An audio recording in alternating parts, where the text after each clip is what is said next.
Friends, welcome to the new session on Wi-Fi HelpMate. And in today's session, we will discuss about the skills required for data science. तो जैसा आप देखेंगे previous session में हमने discuss किया था data analyst और data scientist के बारे में. तो आज आप ये देखेंगे to what are the skills required for data science. So data science can take you for the position of data analyst और डाटा साइंटिस्ट. तो बेसिकली ये सब स्किल्स हैं. इसमें हम डिस्कस करेंगे जो मेजर स्किल्स हैं, that is programming, mathematics, data analysis, then machine learning, web scraping and visualisation. So these are the major 6 components which are required for to become a data scientist or you can say data analyst. इस case में आप देखेंगे when we are talking about say programming component, the programming component covers the Python programming, R programming, Java programming and SQL. तो ये programming languages हैं जिनके बारे में आपको अवेयरनेस होना मैंडेटरी है for data science.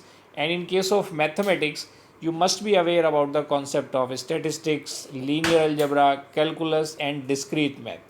So dear student, यहाँ पे मैं आपको एक चीज़ बताना चाहता हूँ कि ओवरऑल अगर आप देखेंगे तो आपके जो कोर सब्जेक्ट्स हैं, कोर इंजीनियरिंग सब्जेक्ट्स हैं including mathematics, these are very important for to become a data scientist or you can say data analyst. या हम कह सकते हैं कि भाई हमें डाटा साइंस में किन किन स्किल्स की रिक्वायरमेंट है. अभी आपने देखा कि प्रोग्रामिंग की है, मैथमेटिक्स की है. Then there is a concept of data analysis. तो डाटा एनालिसिस के डिफरेंट टूल्स हैं जो कि इधर लिस्टेड है. जैसे आप देखेंगे फीचर इंजीनियरिंग है, डाटा रेंगलिंग है and then there is a EDA and thereafter there is a concept of machine learning. किसकी बात कर रहे हैं? मशीन लर्निंग है. और मशीन लर्निंग के डिफरेंट कंपोनेंट्स हैं. जैसे क्लासिफिकेशन है, भाई डाटा है और डाटा को आपको क्लासीफाई करना है. Then there are various classification techniques. Then there is a concept of regression analysis जो आप स्टैटिस्टिक्स में भी स्टडी करते हो. And the part of machine learning is the reinforcement learning. तो रीइंफोर्समेंट लर्निंग है. Then thereafter there is a deep learning concept. ये subsets हैं. किसके सबसेट्स हैं? These are the subsets of machine learning. Then there is a dimensionality reduction and at last there is a concept of clustering. Classification और clustering usually आप देखते हैं, अगर आप आगे स्टडी करेंगे तो आप इन्हें कॉम्बिनेशन में स्टडी करेंगे.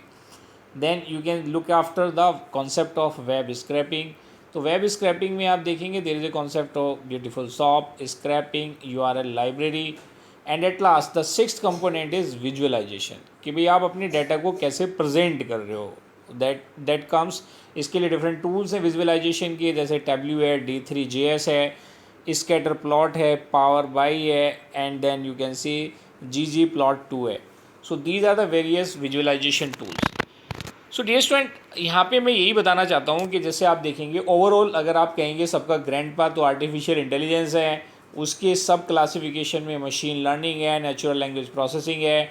ऐसी मशीन लर्निंग का जो सबसेट है या फर्दर सब क्लासिफिकेशन है, उस केस में आप ये सारी चीज़ें स्टडी करते हो, चाहे वो डीप लर्निंग है या रीइंफोर्समेंट लर्निंग है. तो ओवरऑल आप देखेंगे जैसे पाइथन प्रोग्रामिंग अगर आपने स्टडी की होगी, जो भी आप ग्रेजुएशन कर रहे हैं पाइथन प्रोग्रामिंग हो सकता है आपने स्टडी करी हो. पाइथन है, आर प्रोग्रामिंग है, जावा प्रोग्रामिंग है. तो इसमें ओवरऑल आप देखेंगे कि जो फ्रंट एंड और बैक एंड है दोनों के लिए हमें प्रोग्रामिंग के कॉन्सेप्ट का पता होना ज़रूरी है. And to be a wonder या यू कैन से गुड अच्छे पैकेज पे सैलरी पाने के लिए then you must be aware about the concept of statistic, linear algebra, calculus and discrete mathematics. So this is all about the skills required for data science. So dear student, I think अगर आपने wifi हेल्पमेट का channel subscribe नहीं किया तो आप इसे subscribe करें और अपने फ्रेंड्स में भी शेयर करें. इसी टाइप के more concepts I will bring for you. जो भी लेटेस्ट जॉब ओपनिंग्स होंगी उस पर भी मैं सेशंस बनाऊंगा. और अभी जो ये बेसिक डाउट्स हैं स्टूडेंट्स के, मेरा भी पर्पज़ यही है कि छोटे छोटे डाउट्स को स्टूडेंट्स के क्लियर करना. तो छोटी छोटी वीडियोस आती रहेंगी, आप इस पर कनेक्टेड रहिए. बाकी इसमें मल्टीपल प्लेलिस्ट मैंने बना रखी हैं. तो जो स्टूडेंट जैसे थ्योरी ऑफ कंप्यूटेशन स्टडी करना चाहते हैं, एप्टीट्यूड स्टडी करना चाहते हैं for campus placement, GATE examination और एनी अदर एग्जामिनेशन, ऐसी सभी डाटा स्ट्रक्चर के कॉन्सेप्ट भी आप अलग अलग प्लेलिस्ट देखेंगे. Then you will be able to get more clarity. ऐसी पाइथन प्रोग्रामिंग का भी कुछ कॉन्सेप्ट किया है. तो based on the demand of the student I will create the video for the subjects as well. तो यहाँ पे ओवरऑल अब जो कॉन्सेप्ट है यहाँ पे मैं यही बताना चाहूँगा कि ये ओवरऑल जो कॉन्सेप्ट्स हैं, चाहे प्रोग्रामिंग है, मैथमेटिक्स है, डाटा एनालिसिस है, मशीन लर्निंग है, वेब स्क्रैपिंग और विजुअलाइजेशन है।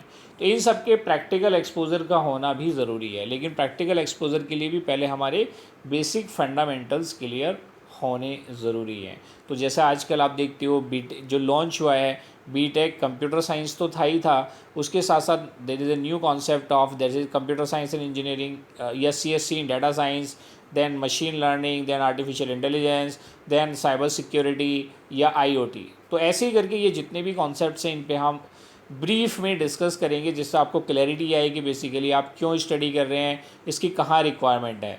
तो जैसे मैंने data scientist versus data you can से बताया था डाटा एनालिस्ट, ऐसे ही मैंने आपको ये भी बताया था कि कौन सी प्रोग्रामिंग लैंग्वेजेस हमें स्टडी करनी चाहिए based on the demand in the industry. और भी आप देखेंगे तो बहुत सारी छोटी छोटी वीडियोज़ मैंने बना रखी हैं, और डेली हम एक नई वीडियो लेके आएंगे और जिसमें उसके कॉन्सेप्ट को अच्छे से समझेंगे कि वो बेसिकली है क्या। तो उसकी डिटेल जब आएगी तो आपकी, अगर आपको कोई डिमांड है किसी वीडियो की, then you can put it into the comment box, then I will create a new video for you on that particular subject as well. चलिए, थैंक यू डियर स्टूडेंट्स।